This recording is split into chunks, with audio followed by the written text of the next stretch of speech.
Assalamualaikum warahmatullahi wabarakatuh. Halo rekan cinta, di video kali ini saya akan jawab ya beberapa alasan mengapa anak tiri dan juga ibu tiri itu sulit akur. Karena ternyata banyak sekali rekan cinta yang menikah dengan dudanya sudah punya anak dan hubungannya dengan anak dari suaminya tadi ya, yang duda tadi ternyata tidak baik. Nah, ada beberapa alasan yang membuat hubungan ibu tiri dan juga anak tiri itu tidak harmonis.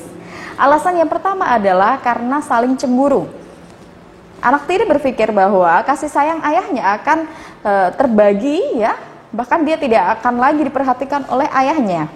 Sementara ibu tiri juga berpikir seperti itu, suaminya pasti akan sedikit-sedikit ke anaknya.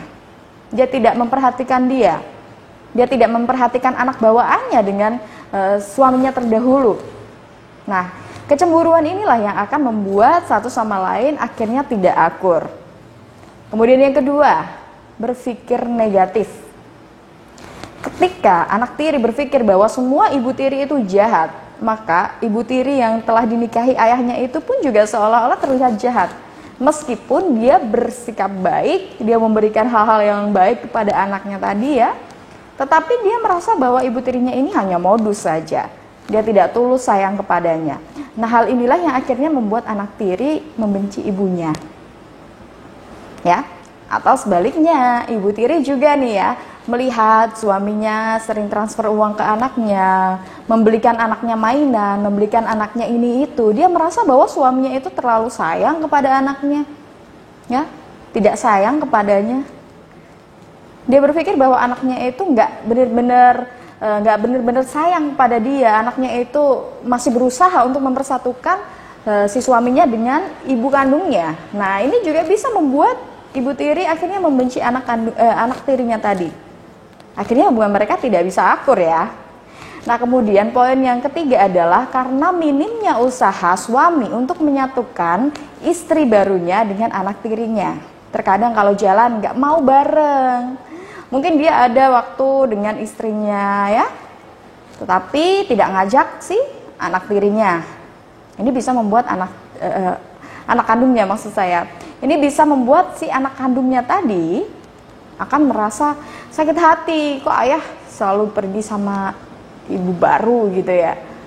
Atau sebaliknya, ayahnya pergi sama anaknya, ibunya nggak diajak.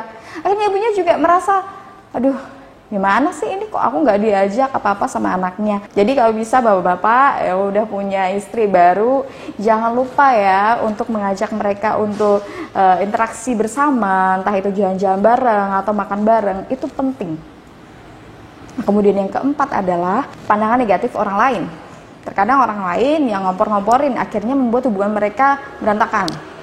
Contohnya, si anak udah bersikap baik nih sama ibu tirinya, tetapi dia dapat omongan yang negatif dari orang atau mungkin dari ya saudaranya mungkin yang ngatain bahwa ayah kamu itu dulu selingkuh loh sama ibu kamu yang sekarang, makanya ibu kamu itu diceraikan. Nah, ini bisa membuat dia akhirnya sakit hati, terluka hatinya, nggak mau ngomong ke ibu tirinya langsung, nggak mau ngomong ke ayahnya, tetapi memendam rasa jengkel, rasa sakit hati, yang akhirnya membuat dia itu membenci ibu tirinya. Padahal belum tentu ibu tirinya seperti itu, ya.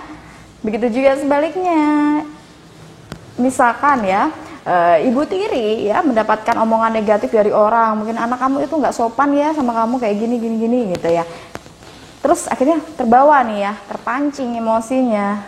Akhirnya dia juga merasa nggak suka, nggak nyaman dengan anak tirinya. Nah, itulah tadi beberapa alasan ya sebenarnya bisa diperbaiki kok ya. Hubungan ibu tiri dan anak tiri itu bisa akur selama kedua belah pihak dan juga si ayah tadi mau menjadi rukun, mau mengikhtiari ya untuk menjaga silaturahmi dengan baik antara ibu dengan anak dan juga anak dengan ibu, begitu.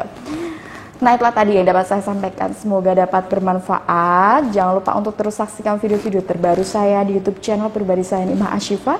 Wujudkan bahagia dengan cinta. Wassalamualaikum warahmatullahi wabarakatuh.